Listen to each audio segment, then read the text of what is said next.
So we are live. Great. Uh, Welcome everyone to Lunch Talk, our bi-weekly event here at The Great Journey. Uh, Here we invite people from the video game industry, but also close, like other industries that are very close connected to the video game industry, and to talk about their experience and their role. So my name is Rosanna Johansson, and I am the Community and Communication Manager here at The Great Journey, and I will be your host today.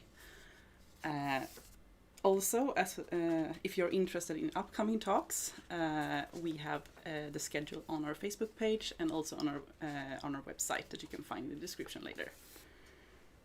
But on to the lunch talk. So today we welcome my friend since a long time back now, I think 10 years, Sara Larsson from CGI Netherlands. She's a software developer and gamification designer, and she's gonna tell us all about gamification today and how they are working with it. So I will not postpone it any longer.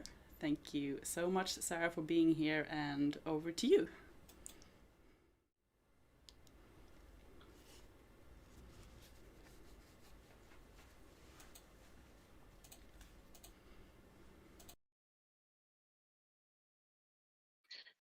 As Rosanna said, I'll tell you some about my experience with gamification. And the agenda for the talk is a little bit about myself, who I am, and how I got where I am now. So an introduction to gamification, some about CGI, where I'm working, and some about what kind of gamification projects we've done at CGI. So about me, I'm originally from Sweden, from Västerås. And yeah, ever since I was young, I really enjoyed playing games, and eventually, when it was time to start studying, I decided it was something I wanted to explore more. And because of that, I started my bachelor study at BTH in Karlshamn. That's where I met Rosanna, and I did yeah, design for games with focus on programming. However, when the study was over, I really wasn't sure what I wanted to do. I wasn't really sure what my role within the game industry would be. And to be able to figure that out, I decided to look around and see what other options there are. And through that, I found a master in Amsterdam in the Netherlands with focus on design for applied and serious games. So I did that one, which was really interesting and something I really felt I could connect with. And after my study there, I got a job as a programmer for a small startup studio, which were making gamified trainings for hospitals with focus on all the various devices the nurses there have to use.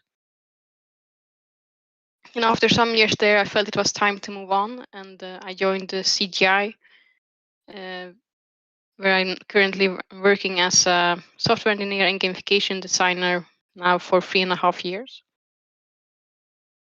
And so far I really enjoying what I'm able to do. And a small introduction to gamification. Maybe some of you are already familiar with it, maybe some are not. I think most of you have encountered it somewhere, even though you might not have been fully aware that it was called gamification. And for this talk, I'll cover gamification also for serious games and applied games. They're all a little bit different, but mostly quite similar. So I'm just throwing them all under one word for now to make it easier. And one definition of gamification that I personally really like is from Gabe Sicherman, which is gamification is a process of using game thinking and game dynamics to engage audiences and solve problems.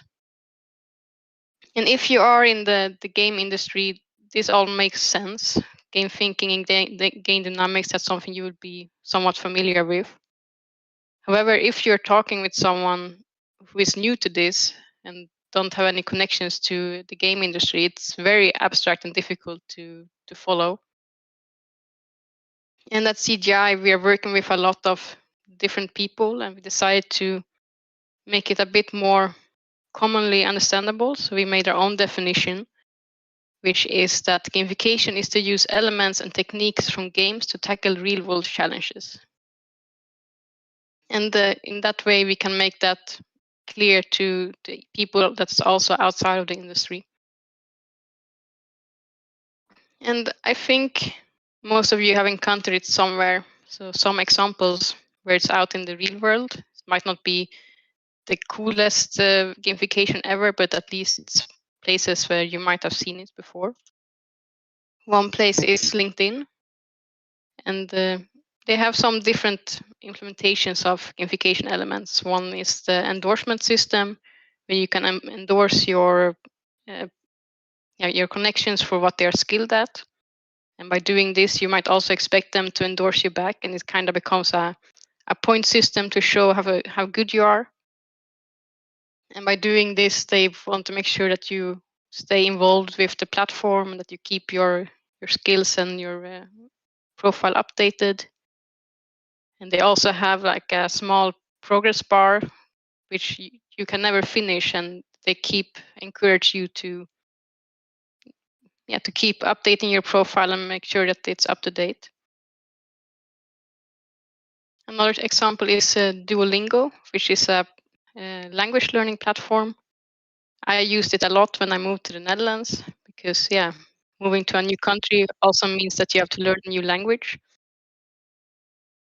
And they use gamification to make language learning more fun and more engaging.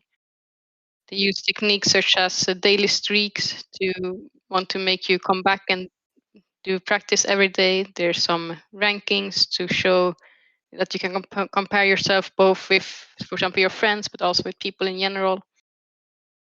And the small trainings you have to do for the language, they try to keep it small and in a fun and gamified way. But it doesn't always need to be just applications or websites. For example, the Fitbit is also a type of gamification. It tracks your physical activity, and you can set it up to set up your own achievements or see how well you are doing. And with that gamification, we can see it's quite spread out in the world, but often it's not really marketed as such a thing. And one of my personal favorites, it might not be really classified as gamification, but I really like it. You will see a video of it now.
And I think this example shows that if you take something ordinary and make it fun, it will engage people and people will be curious and want to interact with it.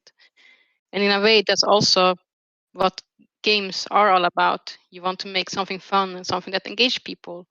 Of course, what fun exactly is can be very different for different people, but it's something you should work with.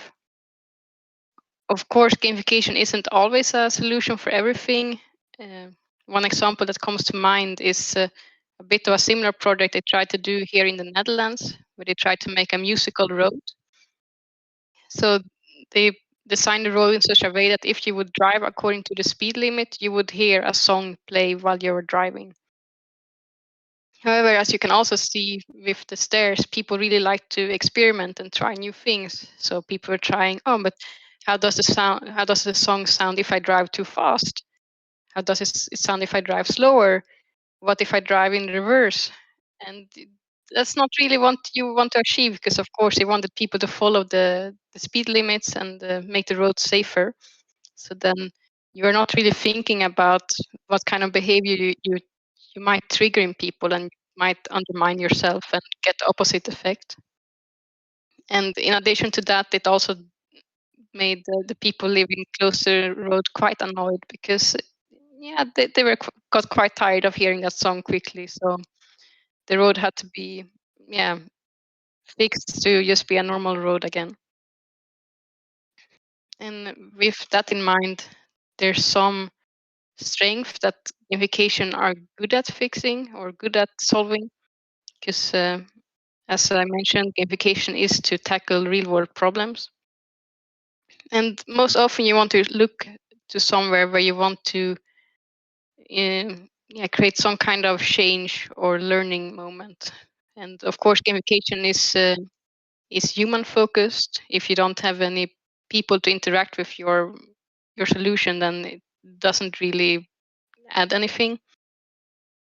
So it can be very good at yeah, train people to make training more fun. That instead of just having a normal classroom training or having people read a book, you can actually make it more engaging, and with gamification, which also makes people enjoy it more and remain the knowledge they learn more. You can use it to raise awareness about yeah, a problem you might have.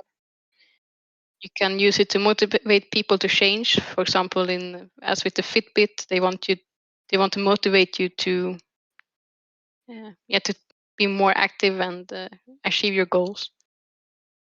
And similar to that, also for behavioral change, that if you want to actually uh, achieve behavioral change, you need people to actively do this for a long time until they actually have it's gotten natural to them. And that is can gamification be good at, because you want to keep people engaged and make people keep people to come back. So these topics are something we at CGI keep an extra eye out for, and if we notice one of our clients struggling with this, we might consider that maybe gamification could be a solution, but as mentioned, it's not always the best solution. So a little bit about CGI. It's a very big global company founded in 1976. We are around 74,000 professionals worldwide. As I mentioned, I'm working in the Netherlands, mainly in the Rotterdam office. But they have offices around the world, also in Karlstad, where I understand most of you are located at the moment. So but within the company we still try to work in smaller teams to keep it personal, because it's only so many people you can manage at the same time. But since we are such a big company, we also have a lot of different clients, and you probably recognize some of them, like Shell, BMW, Trafikverket. Uh,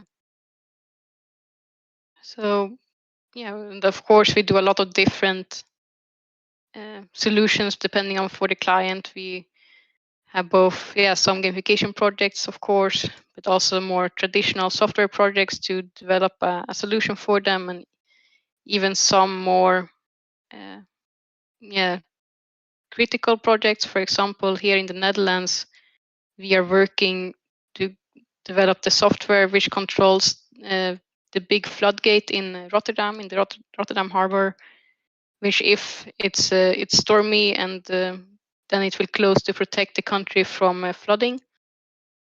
That's of course is on a whole different level than developing a gamification project. So for that, we also have a lot of different people within the company.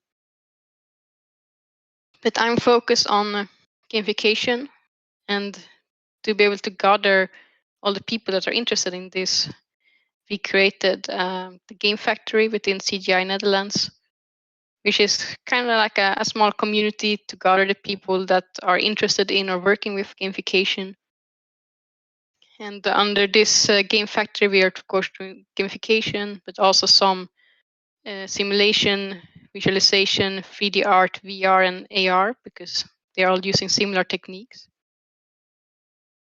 And yeah, we use this community to discuss possible opportunities with the clients, but also for the company to know who they should go to if they have something that that could fit for us, and also to be able to discuss how we can promote gamification both internally within the company, but also outside of the company. And some examples of projects we've done. One is for Rijkswaterstaat, which is yeah, in Sweden it would be Trafikverket. So they're responsible for the roads and like the signal, the signs above the roads and stuff like that. And they had a problem that they were making a new application for controlling the light signals above the highways.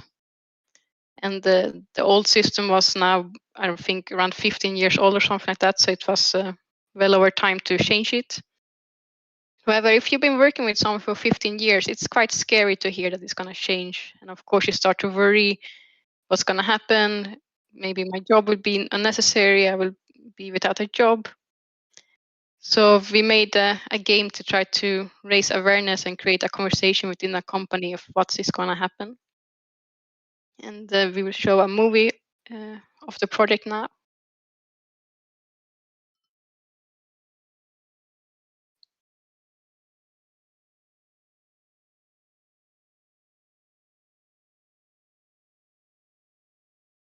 And yeah, the idea of this gamification solution was to not show exactly how the new system is going to work, but more show the concept of the new system. So one of the biggest change was that in the Netherlands they have 5 traffic centers, and if something happens in the area which the traffic center is responsible for, then they have to deal with it and fix this incident or whatever happened. If there's another problem that happens in the same area, they still have to do that, even if the rest of the traffic centers are doesn't have much work at the moment. So with this new system, it will uh, it will be possible to instead delegate these kind of tasks to ease the workload of one area and to be able to share the work. And to be able to explain this concept, we assigned everyone to different teams, but instead of having 5 teams as they are used to working, there are only 3 teams and they're randomly assigned. So they are forced to work together with people they would originally not really think about being part of their team. And by doing this, we were able to make them understand a bit better what is actually going to change and what kind of impact it would have for them, which was very appreciated both by the client and by the employees. And another example we did was for NS, which is the Dutch railway. So the Swedish match would be SJ, where we did the Knooppunt game. And Knooppunt means a connection point. And in the Netherlands, we have a lot of trains, a lot of rails, especially for being such a small country.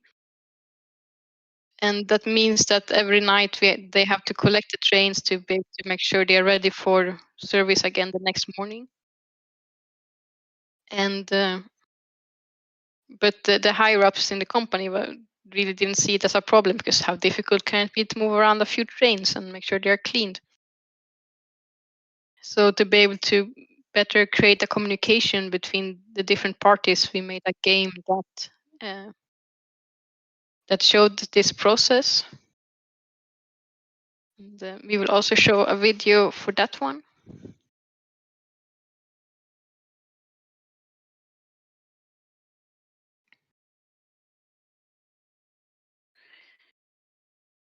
And yeah, during this gamification project, we're actually loading in the infra of Eindhoven station, which is one of these connection points.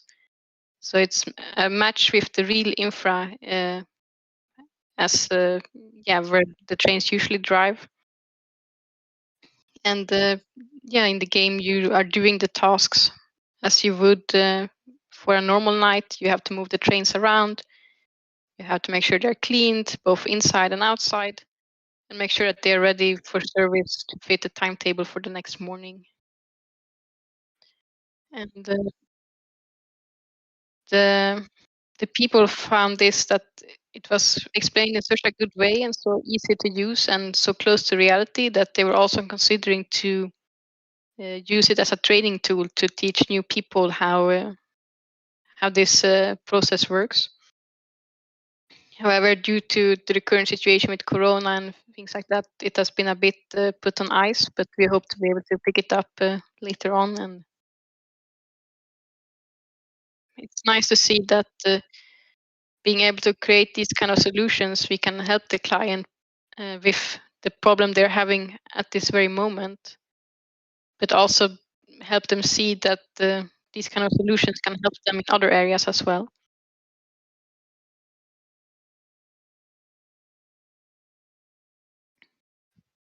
And of course, working with these kind of companies have some challenges and some benefits. One problem, as I mentioned earlier, is that we work with a lot of people that are not familiar with the game industry. They may be familiar with the type of games their kids play. So the expectation is often like, oh yeah, you know, we're making a game, that's cool. I want the next Battlefield. Budget? Oh, but it can't be that difficult, right? So the budget is basically what you could use to make a Flappy Bird, which of course doesn't really work. So in that case, you have to work together with the client and manage expectations and explain to them the process. For example, in the traffic game, halfway through the project, the product owner came and said, "Hey, wouldn't it be cool if we had multiplayer?" Then you have to take a step back and says, "Okay, yeah, of course, multiplayer is cool, but that was not the original plan. So why do you want multiplayer now? What do you think it will add? Like, what kind of problem do you think this is going to solve?" And then in that way, you can try to work together to uh, find alternative solutions. So in this case, they wanted really true multiplayer, that you could play the game together with someone. But as an in-between solution, we decided to have a bit more of a ranking list, that you could compete with the different teams and also individually, to have good UR at the game. Yeah. Another interesting difference is, of course, in game projects, it's a very iterative and fast process where you are testing, you're prototyping, checking if something works, because, of course, the goal is to make something fun, but it's very difficult to be able to say from the start what is fun or not. So you often have to, yeah, try things out a few times before it actually works. While, of course, for more normal software projects, you have a bit more of a linear process where you already know what the goal is and how you want to get there. So within the company, some of our managers don't really had the experience of how to work with game projects. So we had to educate them a bit and to explain, yeah, what the optimal workflow is. And another challenge is, of course, also to find the right people for the project, because CGI is mainly an IT consultant company.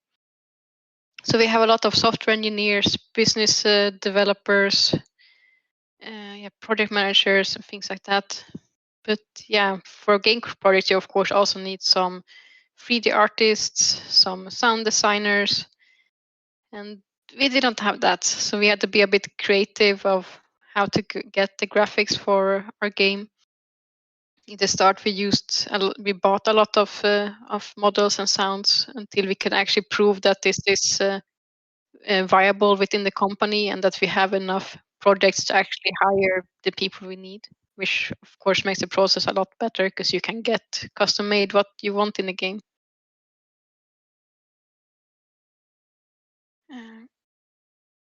And one of the benefits, I think, is that we are such a global company. We have a big pool of clients that we have worked with already for several years, so they trust us. Then we are close to them already, and we can see what kind of problems they have, and we can find opportunities for gamification. And we also already have the domain knowledge within the company. And as you could see, for example, the Knop, the game for the Dutch railways, we could actually load in the infrastructure that they already use for themselves, so we could properly visualize what the rail tracks look like in real life. And this is we're able to do this by taking help from people within the company that have worked years already for these companies and have the knowledge of how things work. Similar for the traffic game, we could very easily ask internally, okay, how does these signs about the highway work? What are the options? What are the rules that the people need to keep in mind when they are setting these things? And by working that way, you can have people with different expertise to work together and create the best possible solution for the client.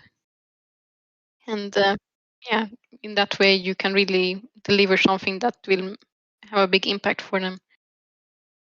And I think seeing that kind of interaction between people is really why I like working with gamification. That there's always new things to learn and new things to explore, which I really enjoy. And that was it for me for now. And we will have some Q&A together with Rosanna now. But if you want to talk to me anything more later or don't want to step up with your question now, then feel free to contact me. Always happy to discuss gamification. And thank you for listening. Great.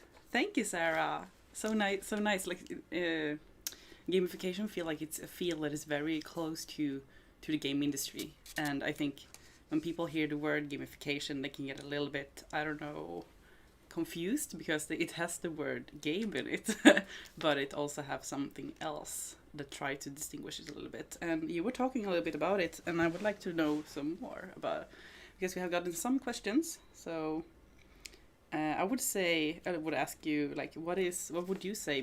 Is there a difference between gamification and game design, for example?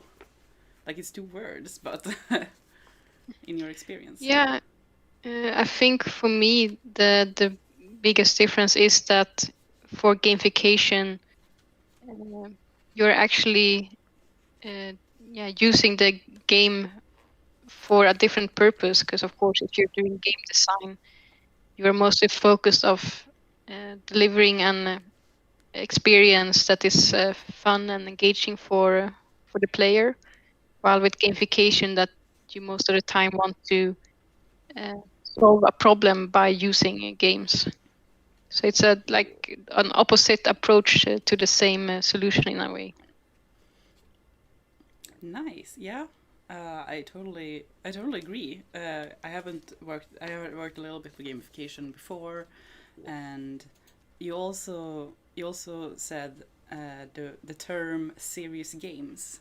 Would you like to explain that a little bit more? What that is, what kind of games? Yeah, so there's some, of course, different terms. There's gamification, there's serious games, and there's applied games. Hmm? And in a way, they're all done in the same purpose, so to solve some kind of problem. I think for me, the difference is more about the different spectrum. So, for example, with gamification, I would say more maybe linked in as an example that you're really using game elements to in an existing setting. While, for example, maybe our traffic game is more towards a serious game because it is more a game that is done with a purpose. Great. Let me see some other questions. I have written down a lot of questions here, so I'm just writing on my reading my notes of the questions I took from the chat, and also we got some questions through Discord actually. So one question was, how does the process look like for you to work with the gamification step? Like, how do you do some ideation? Do you co-work with the client, for example, during the ideation phase, or do you present some ideas you already developed a little bit on? We have some different approaches. Of course, if there's a specific client problem, we usually start working very closely together with them to figure out what their problem is and what we could do to solve it. And then we do a bit of prototyping to find the right direction. And after that, we usually work with the Scrum methodology. If you are familiar with that, then we work in sprints of 2 or 3 weeks to implement the functionality. And then at the end of every sprint, we have a demo together with the client to show what we achieved so far and have an opportunity for them to give feedback. But there's also some other times we have a security game, which is to promote people to write more secure code. And that one is more our own intellectual property. And we are then approaching clients with this solution instead of having them come with a problem to us. So then it's more that we have something already done that we can tweak to fit their organization. That's really interesting. There are so many different approaches to working with the client or proposing something for the client. Because that was actually one of the other questions we got was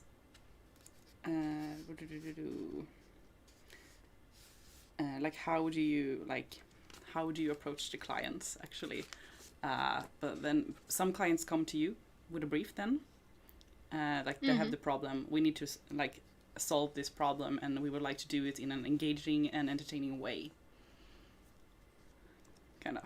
Yeah, indeed. And sometimes we also try to find these kind of problems for the client, because as I said, we already have a lot of connections to the different companies, and we do some promotion within CGI to teach people about gamification and what they should keep their eyes out for, because we of course have some people that are more focused on finding new projects and sales and stuff like that. And by teaching them what gamification is and how you can spot gamification opportunities, they can help look for that with the clients. Mm-hmm. We had another question actually about if CGI used gamification within the organization, but you actually you talked about Game Factory.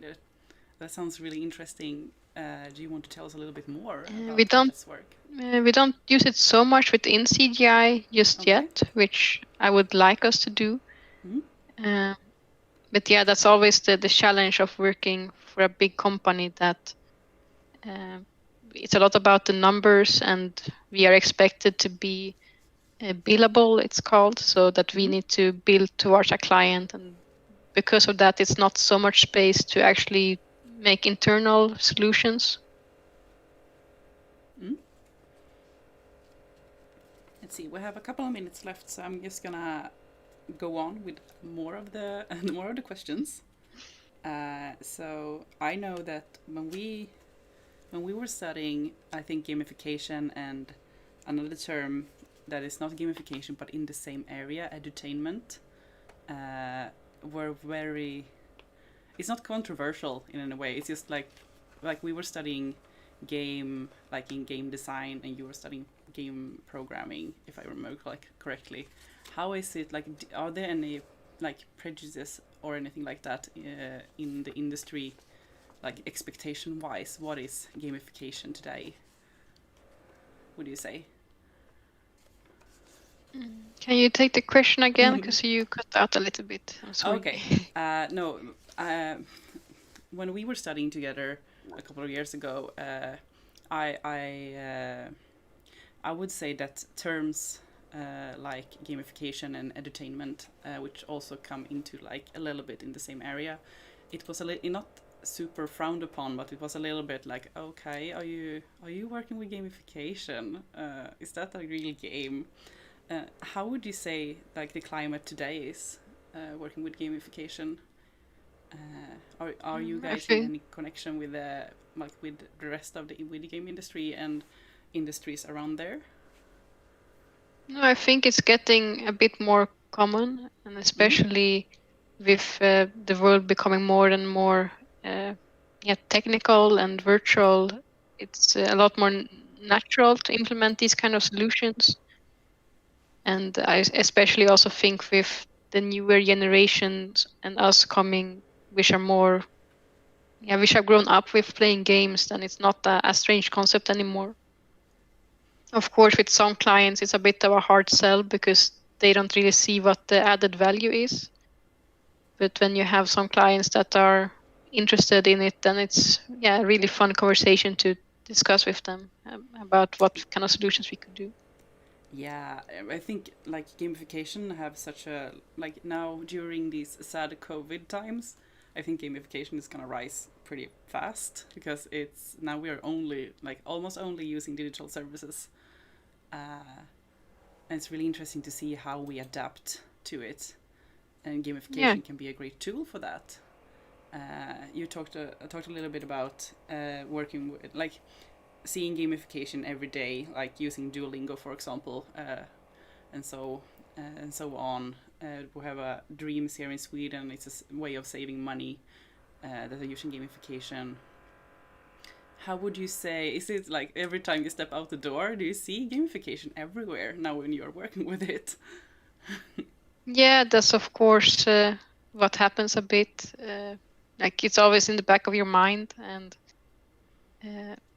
at the moment I'm more focused on developing for trains. But when I was doing the traffic game, it was the same time. Every time I would drive to work, I would look at the signs and everything and think like, oh, how is this working? Oh, this is not in the game yet. And so it's when you're working with such everyday things that you really start to just observe it everywhere you go, and also to analyze and see if you are doing it in a good or bad way, and if it's in case of gamification, if it's could be done better or not. And it's sometimes a bit annoying, but mostly it's quite entertaining, especially when you catch yourself doing it.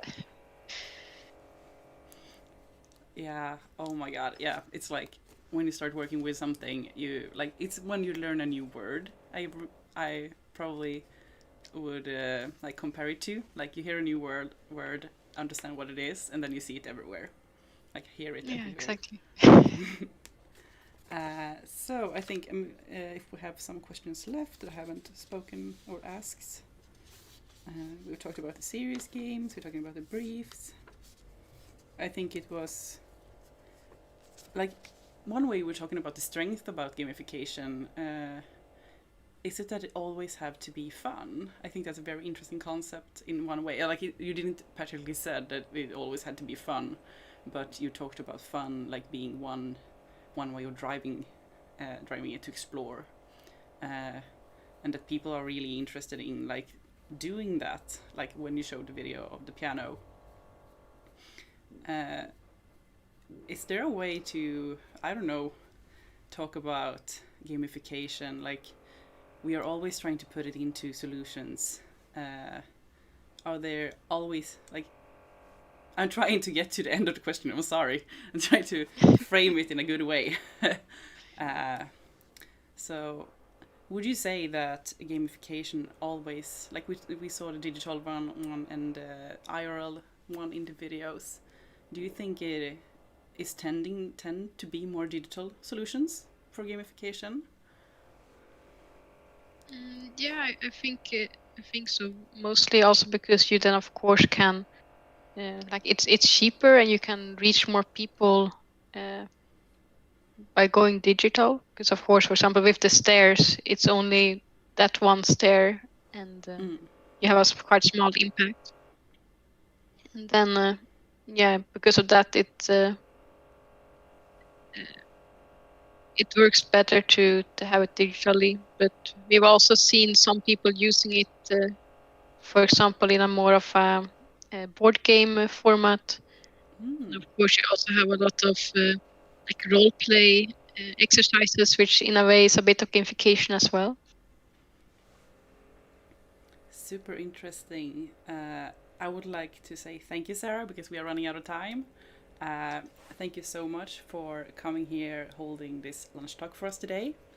Thank you everyone who watched the lunch talk either here on site or through the link. And I would like to just remind before we end the session is that we do not have a meetup tonight since the rise of COVID is still going. So, yeah. Thank you so much, Sara. So nice to have you. Thank you for inviting me. It was really nice to be able to be here and talk for you guys, and I hope you found it interesting. I totally think so. So, I guess bye. Yes, take care everyone. Stay safe. Bye bye.